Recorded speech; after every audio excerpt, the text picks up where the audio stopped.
Alright, we're out here doing a little sawing. Same old hemlock as other videos.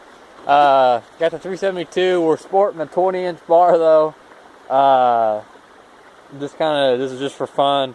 Sporting a 20-inch bar, custom paint job. 3/8 pitch, 50 gauge, 72 driver. It's an Oregon 72. See, it's a skip tooth. I don't remember what the model number is from mine at the moment. 8.2 sprocket, eliminated base gasket, dual port muffler, unlimited coil, running about 13.8. Cylinder skirt cut down a little bit. Do a little bit of porting to it. It's got the 52 millimeter big bore kit on it. Broken. Had about 11 tanks run through it so far since my rebuild. Same thing, new bearings and everything in it.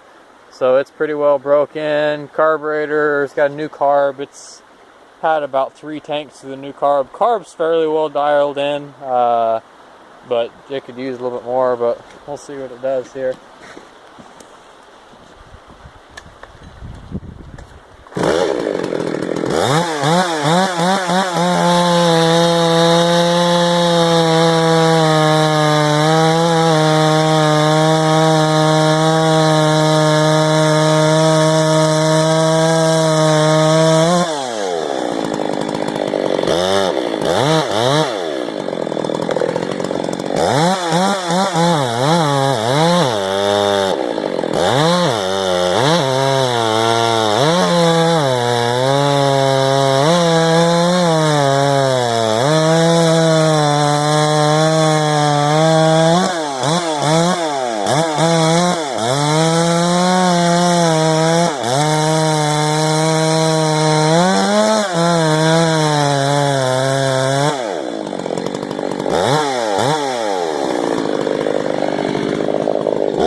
Torch that off the side so we can get all the way through it.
sorry for the poor sawing technique. It's been about a year since I've run a 20-inch bar on that big of a saw. Usually I run smallest I ever run on that's a 28, but chain's a little grabby too. I haven't run a 20-inch chain, any of those. Got two 20-inch chains for that bar, and they haven't been used in over a year. Same way with that bar. It tears right through it though. Not as quick as if you poured it and polished it big time, but it still pulls it pretty quick. And kind of funny having that short bar. It's been so long since I've had one, and trying to get the dogs from getting them hung up, and just kind of a funny thing on it. But I was going to show you all also, I got a new set of custom made dogs I did on here. What this is, get the saw up here. There you go. What it is this outer dog. If you know Husqvarna, it's the OEM dog. Flip it around, you can see there's the inner dog. It's just a bolt-on long style. Usually these are just your regular Husqvarna. On the other dog is the same. It's, you know, the same height and everything. It's just a kind of, it's rounded at the bottom. This is I had two outer dogs, and or a couple of them actually, and I had an old stock dog, and so I cut the dog off the welds right here and just welded this on, matched it up perfect. They both line up perfect. I think it kind of looks a little bit cooler. You can see there it looks a little bit cooler, I think, but just welded right on there. And this is the maiden voyage for it too, and I beefed it up on both sides, welded it, got good penetration, and then ground it down real good so it's not all, you know, sticking out funny. And the only thing I had to do is right here at the clutch cover, it was leaning up against it, so I just ground that down a little bit, made it so it's got some clearance. And you got the holes, you know, there's where the chain catcher go, and hole up there for where I'd mount. One up here got welded in, but it's pretty good. And you see my chain on it here. Rakers are a little bit it's a little bit grabby, just a little.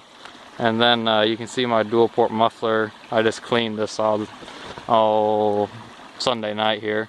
There's my dual port 288 deflector. Cut that out with a Dremel. It's got a 288 screen in it, sheet metal screws put in, and then you got your stock port on the top. This muffler will be replaced at some point. It works fine, it's just dented. I like them to look good, and it's more for looks than anything at some point. But you can see here on top how the dogs line up. The one I made is just a hair ahead a little bit, not much though. I mean, not even a millimeter or two is all, just a little bit ahead.